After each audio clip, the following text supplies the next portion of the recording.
નમસ્કાર દર્શક મિત્રો, બોટાદ દસ્તક ન્યૂઝમાં આપનું હાર્દિક સ્વાગત છે। હું છું એલડી મકવાણા। આપ જોઈ રહ્યા છો બોટાદ દસ્તક ન્યૂઝ। હવે પછીના સમાચાર વિગતવાર। હવેથી બૌદ્ધ ધર્મ અંગીકાર કરનારા લોકો માટે ઓનલાઈન જાતિનો દાખલો નીકળશે। બૌદ્ધનું ઓનલાઈન ઓપ્શન ન હોવાથી સુરેન્દ્રનગર જિલ્લાના લોકો પરેશાન બન્યા હતા।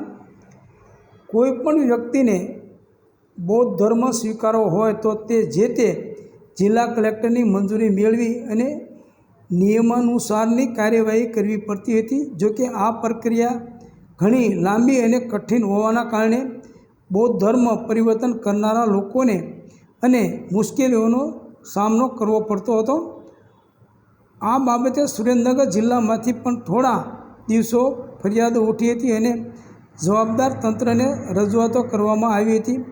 બીજી તરફ મોટી સંખ્યામાં ફરિયાદો થતાં હાલ સરકાર દ્વારા બૌદ્ધ ધર્મ પરિવર્તન કરનારા લોકોને સરળતાથી બૌદ્ધ SC જાતિનું પ્રમાણપત્ર મળી રહે એવા હેતુએ જે તે તાલુકાના મામલતદારને સત્તા અપાઈ હોય તેવું જાણવા મળી રહ્યું છે।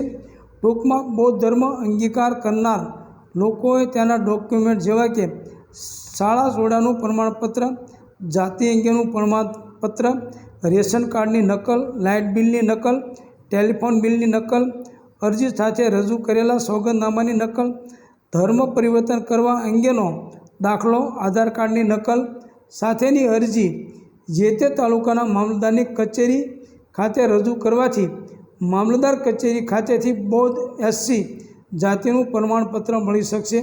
બૌદ્ધ ધર્મ અંગીકાર કરનાર લોકોને જે કઠિન કાર્યવાહી કરવી પડતી હતી તેમાંથી મુક્તિ મળી છે। અમર બુદ્ધ વિહાર સુરેન્દ્રનગરના ભંતે પથિક શ્રેષ્ઠીએ જણાવ્યું કે આ કાર્ય માટે સરકારે ઓનલાઈન પોર્ટલ પર ધર્માંતરણ બૌદ્ધનું ઓપ્શન ઉમેરેલું છે।